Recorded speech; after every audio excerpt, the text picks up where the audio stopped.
everybody? Coach Ruben here with 24/7 Podcast. We're here with Mr. OTB, Coach J. Man, I got so many questions for you, man. We got so much stuff to discuss today. How's everything been going, man? I'm good, brother. How about yourself? Oh, man. Hey, can't complain, man.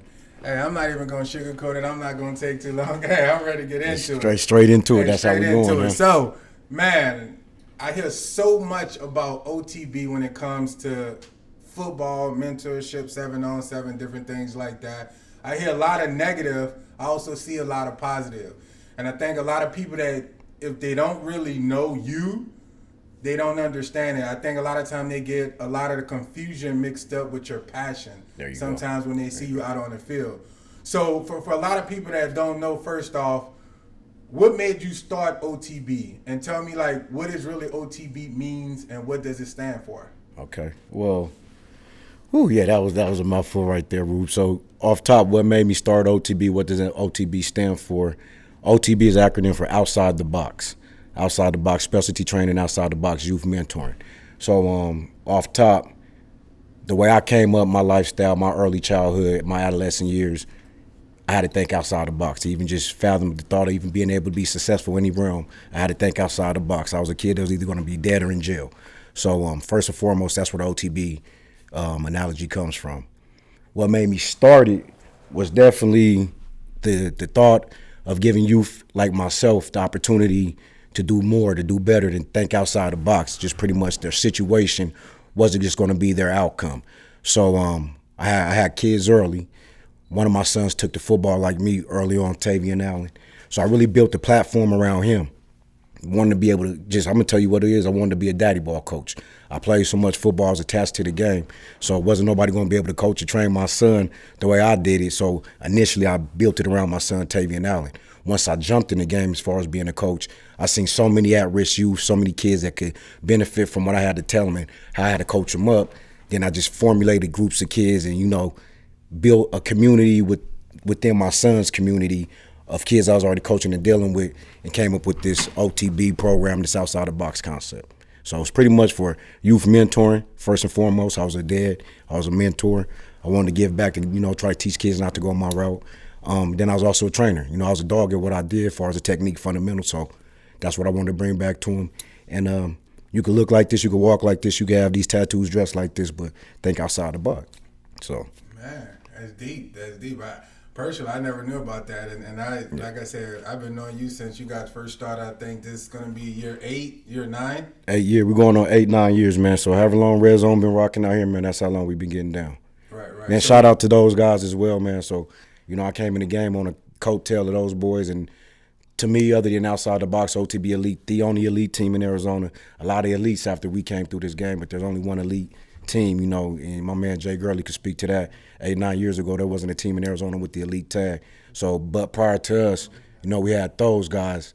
They did the thing for Arizona. Then, the one and only OTB Elite 7s team. Right, and that's what I was going to say, because I think this would be year 10 for me in Team 24. Yeah, yep. And when we first started, it was only those guys. It was those guys, yeah. And then it was us. Then it was you guys. Yep. And they had no other elite. Shout out to Team 24, man. The dude he always put something together over there, man. Hey, we try, man. Y'all boys in the north side? Man, we all over, man. Okay, yeah. But like I said, we always have the battles, man. Yeah, we always go up to it, man. Man, going back from way back when, man. So just want to touch a little bit about it, man. That was something that was really interesting to me when you say your mentoring program. Yeah. One of the things that I noticed, a lot of people look at, when you think of OTB, they think about all of the different 7-on-7s, or they may see that. One thing I noticed, especially when I see you at the 7-on-7s, is one, how you guys prepare right before. When you guys go on, if you got to go check in, they're 2x2. Yeah, they're not speaking. Yeah. They're holding hands. It's a gang, man. They just all those things like that. And I've seen a lot of good athletes come along. And a lot of times, certain coaches, when you have all these kids from these different schools, sometimes they're the guy at their school, so they feel as though nothing else relates to them because they're bigger than it. Yeah. But when you come to OTB, it's like we're all one. Nobody's bigger than that. No one man's bigger than the team. Yeah. So explain to me, explain to us, how do you get that? Like, how do you get those kids to buy in to nobody else is bigger than the OTB Elite? Well, the concept kind of behind that as well comes from the name in itself. Outside the box, you know, a lot of people hear it's OTB gang. And that's really the mentality. We're really a gang out there. We're not flagging any colors. We're not flagging any, you know, sets like that to that degree. But we're banging this brand. We're banging this brotherhood. We're banging this friendship. So when we're out, if you're not with this gang, you're not with us. You're against us. So I don't have no reason to look at you when I'm lining up, checking in. I don't have no reason to converse with you, even if you do go to my school, but you're not a part of this game. That's just the mentality that we have. So it's somewhat of a militant type of, you know, training or a militant type of style of playing, but it's just conditioning their mind to go on a battle. You know, I like football, the battle, war. If this was 300, whatever, you know, the Trojans and Troy and all that stuff, this is what would be considered going into that battle dome every week or whatever the case may be, every tournament. So I want your minds to be conditioned right to go in here and do battle. We're not going in here to high five, slap around, and do all that stuff with my buddy that I go to school with. I'm about to go in here and body bag my opponent right now, and that takes a certain type of mindset. So you got to be somewhat gang, you know, affiliated to have that mindset. That's what OTB gang mindset comes from. Right. So I'm gonna pull something out the air. So, you know, as being a coach and being at a lot of the 7-on-7s, I hear a lot of stuff coming from the sidelines. I hear a lot of, you know, negative things. You know, they may say, oh, all he do is yell. You know, he's not really coaching the kids. You know, that's not a real program. And I see a lot of time I see on social media where you always say, OTB is not for everybody. Yes, sir. Right? Yes, sir. And one of the other things I notice when I see a lot of people say that, I see a lot of kids always come to the defense. Like, man, that's Coach J. That's the baddest coach walking. Yeah. Hey, man, Coach J got love. Hey, if I need anything, I'm calling Coach J, whatever like that. So for a lot of those parents, a lot of those coaches that's looking from the outside, and like I say, they see your passion, they see, you know, the aggression that you come with. What does it mean when you say OTB is not for everybody? The concept or the statement OTB is not for everybody is simply is what it is. It's not for everybody. So you may observe me yelling and screaming for the sideline. It doesn't come off as coaching, but that's exactly what it is. I coach every play. I coach every rep. I coach every technique. I coach every fun. Whatever part of the game that I could coach at, that's what I'm doing, because I see so many coaches, not just around the valley, you know, not just on this level, but on so many levels, not coaching, just getting comfortable and the kid already having ability, the kid already being good, the kid already being expected to do something. We call them ready-made players nowadays. I coach the ready-made players. I coach the kids that's just, you know, the specimen, the kid that has a 5-star, just like I coach the kid that doesn't have no star, doesn't even have a hope and plan on the next level. At the end of the day, it may come off as yelling, but that's just my passion. You know, I'm so attached to this game. My son, Tavian Allen, been removed from the game 6 years now. He's a grown man, 21, 22 years old now. And I haven't coached my own biological son since he left this level. I didn't coach him in high school, but I coached him all through youth. But I've remained a coach in the Valley of Arizona since then. And I've been coaching in the Valley for about 13, 14 years just in youth tackle ball alone. So it's a passion of mine. It's a platform of mine to be able to give back to these kids, and I want you to be the best version of yourself. And my motto is no excuses, just results. So while you're out there performing, there is no excuse why you couldn't get it done. I just want the good results of the situation. So that's what you see with the passion. That's what you see with the yelling and the screaming. And it's just one of me. You know, I travel around and I got a lot of guys that's on staff with me, not taking away from anything, but there's only one Coach J.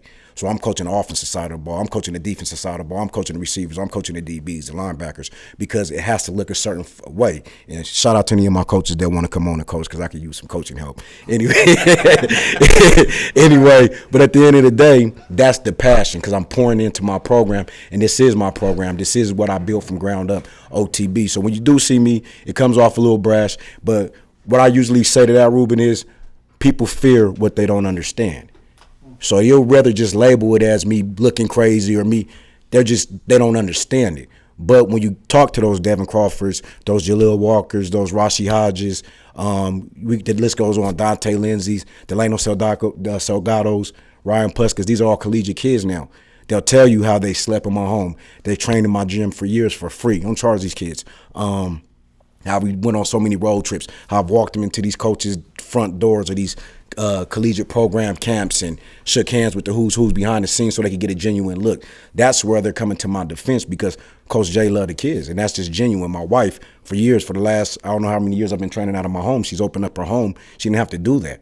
She, you know, we have a Thai restaurant. She cooks the best hot. Shout out to Hot Thai Kitchen. It's in Tempe. 20. Shameless plug. But you know, my wife, she's been there in my corner. You got to have somebody in your corner like that to be able to allow you to do that. So picking up traveling. I heard you speaking about traveling, man. The Floridas, the Texases, the Vegases, the Californias, all that stuff doesn't happen if my wife's not in my corner pulling for me to do this because it's a genuine program. When we're doing that, we're staying in the Airbnbs. I don't know if, you know, we started that movement, you know, going out, getting 5 and 6 bedroom Airbnbs, bringing 15, 20 kids, 2 caravan vans. And my wife's cooking the whole week, and we're making sure they're eating breakfast, lunch, and dinner on top of the outings, and we're making it feasible for everybody. So that's the Coach OTB that these kids are riding for. That's the coach that they understand is really just not the guy yelling on the sideline. So people just feel what they don't understand in a nutshell. Right, okay. So I heard a lot of you saying about you guys traveling and stuff like that. Yeah. So I've been seeing that a lot. I know you got your vlogs, you have your YouTube, you're all over now. Every time I look up, the other day I was looking at something online, and I think you was in Cali or something. Yeah. And I see kids on the sideline holding up the OTB sign. Yeah. Gang since a baby. Is OTB what? Is it branching out more than just Phoenix, Arizona now? Like what is it that I'm starting to see OTB in different states and stuff like that now? Shout out to Jason Gurley on the forefront of that, because when we started the Red Zone tournaments, that gave me an opportunity to expand in Vegas. I think we went back to back in Vegas and won 2 tournaments and whatnot with the Red Zone. So that allowed me to be able to knock off some out-of-town competition, get some eyes on us then. Then we went up to L.A., got a national championship up there, knocked out some more out-of-town competition.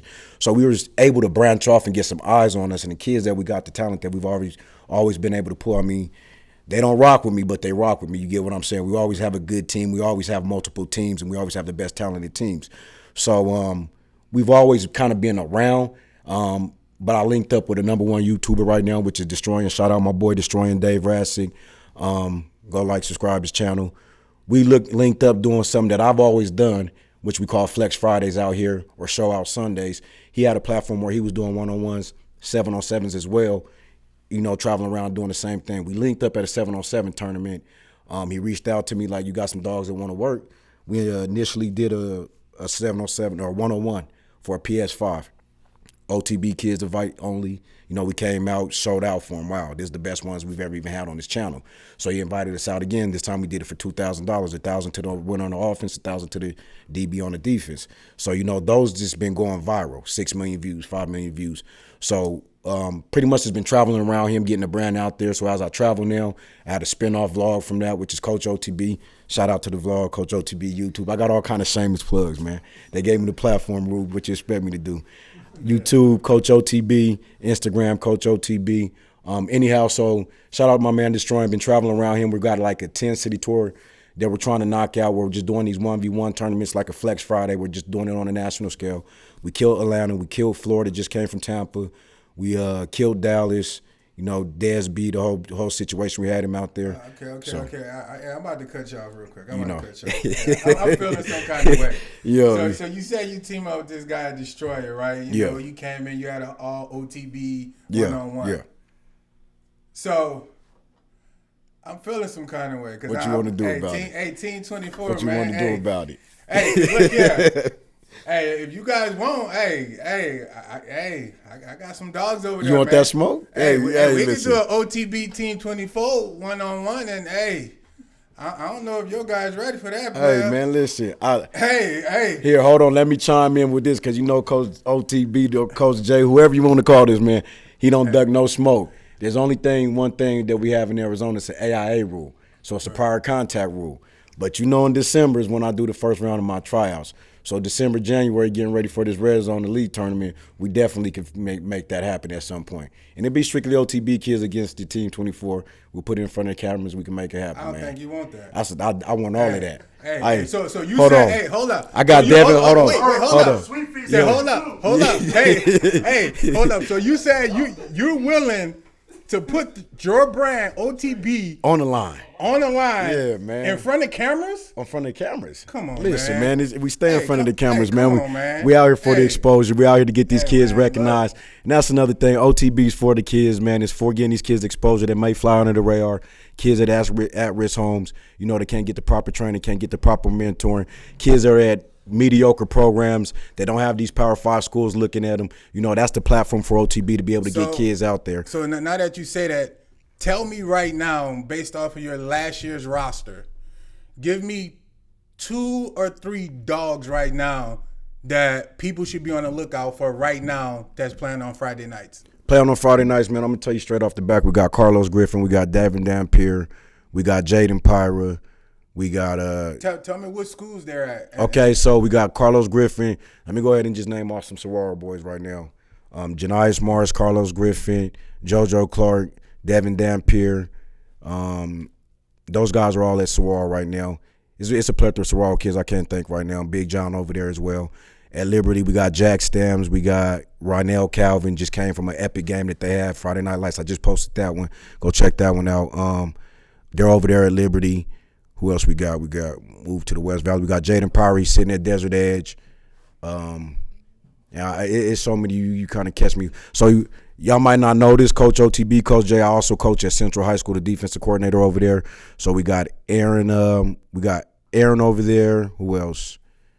Middle linebacker. We got Bobby McKinney over there. We got Quentin over there. So we got some dogs that's on the roster right now. If I sit here and really think, we could just fill up this list all night long. You ask me what I got coming off this plan right now. Right. We're not even talking about the guys that's playing on Saturday nights. You know what I mean? So that's the next question. So tell me, when you look at the 8 years of OTB, not counting your son, what 2 players have made the biggest impact for OTB? Ooh, we a gang. That ain't how we move. I'm a little bit biased, so I ain't gonna just narrow it down to 2, Ruben. You know what I mean? But I will speak on 2. I'll say Rossi. And what I mean by that is not just on the playing field. On the field. Okay. As far as being mentor to little kids that still come back and give, that just made an overall impact, even for the little kids, as far as just giving back. Volunteering, different things like that. Because I know you said OTB is not just sevens. Okay, it's and I'm glad you spoke to the community service. I'm glad you spoke to the community service because that's what we're out here doing. So we do have clothing drives. We are out here in the valley painting walls. We are out here picking up trash as part of my community service. I grew up at-risk youth myself. So that's the type of stuff that I had to do, just dealing with the system. Like I said, for me to be able to do everything I'm doing right now wasn't feasible, wasn't even thought of. I had to think outside the box. So I said all that to say this, that type of stuff built my character, those community service, those having to go back and dealing with the boys and girls clubs here and there, whether it was professional or whether it was just a part of my community service. So we do have several guys, a couple of guys that I can name. Rossi Hodge, U of A, Nickelback, he's more like a strong safety, number 35. His little brother is Chunka Hodge, he's down at junior college right now. Eastern Iowa, I can't think off top. They've made a big impact. They come back and they do their thing every time. Ryan Puskis, middle linebacker at the University of Cal right now, graduated from Liberty High School. Rashi Haas graduated from Mountain Point. Those guys come back and give back on top of my sons as well. But those guys come back and give back. Anytime I have a camp, Andrew Blisky, NAU, anytime I have a camp, anytime I'm doing something, you can check out my videos, you check out my pages. They're right there. They're doing the chants for the kids. Those are my drill guys. So that's OTB is not for everybody. So when I send you out of my program, that's a part of your community service to come back. Now you're the cone guys for my drills. Now you're the whistle guy for my drills, the clock guys for my drills. And these guys come back faithfully. They come back happily and do this wholeheartedly. So right now on the forefront, I have to put Rashi Hodge out there and Ryan Puskis. Okay, definitely. So, just, before we wrap up a little bit, just want to say, I know you have the mentoring, you have the community, you have the sevens. So this upcoming year, with all of the traveling and things like that, is the OTB sevens teams coming back? Are you coming back with youth? Are you coming back with high school? Is it just going to be a local team? Is it going to be traveling? So with that being said, you can expect a whole lot of gang business. You expect a whole lot of gang business. And when I say that, I mean we're going to have a freshman team, we're going to have a middle school team, we're going to have a high school team, probably have 2 elite teams like we carry them. We have an OG team and then we have an elite team. The OG team will be more or less the one that does the bulk of the traveling. The Elite 1 team will be the one that plays the pretty much local games.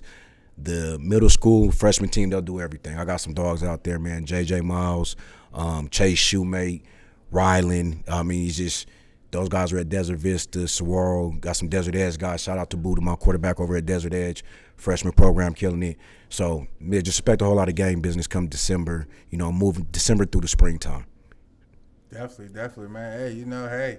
Hey, we're going to be there. We looking for that smoke too, man. Hey, we got to get it, man. But definitely, man, I don't know, earlier we talked with the coach from Sweet Feet, man, and something that I'm just sitting here thinking about, man.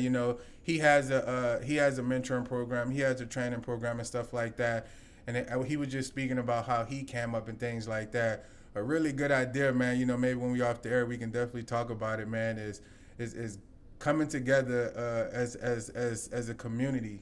And even doing something. I know you said you guys do like the clothing drive, drives, back to school, backpack drives, all that. So I think at the end of the day, me talking to a lot of the different coaches, man, we all kind of have somewhat similar to vision. And things like that. And even though we compete at these tournaments and different things like that, I think our ultimate goal is the same. Community. And that's for the community and that's for the kids, man. So definitely, man, reach out. Shout out Cam Gaddis, man, not to cut you off. Shout out to Cam Gaddis, Gaddis Gangs Elite. Shout out to Phenom Sports, Phenom Performance, man. That's a couple other brothers in the Valley. Cam Gaddis, that's like my little brother.